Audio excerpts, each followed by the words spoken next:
નમસ્કાર. નવપ્રવાહ ગુજરાત ન્યૂઝમાં આપનું હાર્દિક સ્વાગત છે. રાણિયા અમૂલ ડેરીએ દૂધ લેવાનો ઇનકાર કરતા ડેસરના પશુપાલકો ધારાસભ્યના નિવાસ સ્થાને પહોંચ્યા.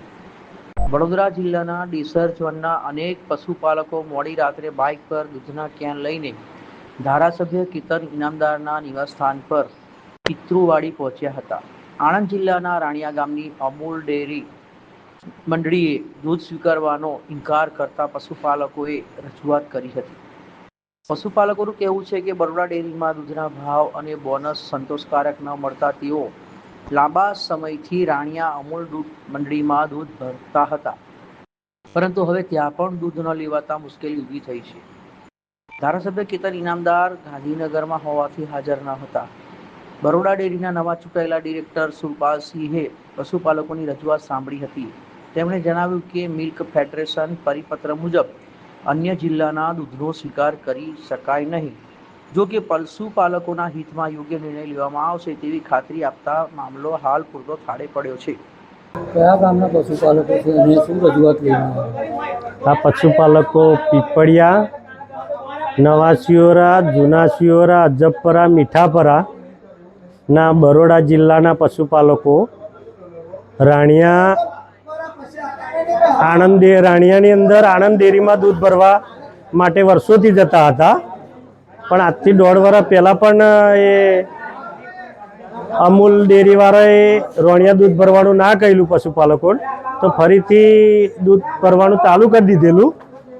દૂધ ભરવાનું ફરીથી ચાલુ કરેલું, જેના કારણે ફરીથી 1.5 વર્ષ પછી ફરી એકવાર રોણિયાથી અમૂલ ડેરીવાળા ના પાડે છે દૂધ ભરવાનું, કે અમને બરોડા ડેરીના એમડીએ ના કહેલ હોવાથી આ અમૂલ ડેરીમાં તમારે દૂધ ભરવાનું નહીં, કારણ કે તમારે બરોડા જિલ્લો લાગે કે અમૂલ ડેરીમાં દૂધ ભરવાનું નહીં. અમૂલ ડેરીની અંદર ભાવ એવો સારો મળે છે અને બોનેસ પણ સારી મળે છે, એવી બરોડા ડેરીની અંદર બોનેસ અને ભાવ ફેર આપતા નથી.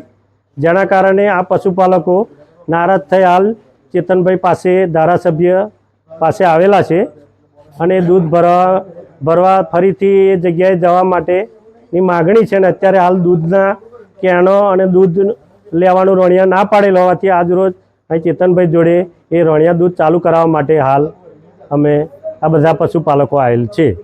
મારું નામ રમેશભાઈ ડાયાભાઈ પરમાર. આજે પશુપાલકો ધારાસભ્યને ત્યાં રજૂઆત કરવા આવ્યા છે અને આપ ડેરીના તાજા ચૂંટાયેલા ડિરેક્ટર છે, તો આપ શું કહેવા માંગો? પશુપાલકો આપણા ડેસર ઝોનમાંથી આવેલા પશુપાલકો છે, બધા મારા મોટા ભાઈઓ જ છે અને બધા પશુપાલકો જ છે. તેઓની માગણી એવી છે કે અમારું દૂધ અત્યાર સુધી રાણિયા અમે ભરતા હતા, હવે ડેરીએ રાણિયા દૂધ કેમ બંધ કર્યું એમ. તો એના માટે મેં એમને જવાબ આપ્યો કે હું બરોડા ડેરીનો ડિરેક્ટર છું અને સંઘે એક પરિપત્ર કર્યો છે કે એક સંઘનું દૂધ બીજા સંઘમાં ના ભરી શકાય એમ. એ પરિપત્રના આધારે રાણિયા ડેરીએ આ બરોડા ડેરીનું દૂધ બંધ કર્યું છે ત્યાં લેવાનું. હવે એનું નિરાકરણ શું આવશે? સંઘનો પરિપત્ર જ છે અને બધા સંઘોનો પરિપત્ર છે કે એક સંઘનું દૂધ બીજા સંઘ ના લઈ શકે. તેમાં તો નિરાકરણ શું આવવાનું? આ સંઘમાં દૂધ ભરવું જોઈએ. અને હું એમને એક ખાતરી આપું છું કે તમે અહીંયાની આપણી ઝોનની ડેરીમાં દૂધ ભરો, તમને કઈ જગ્યાએ અન્યાય નહીં થવા દઉં, તેની હું ખાતરી આપું છું એમને બધાને.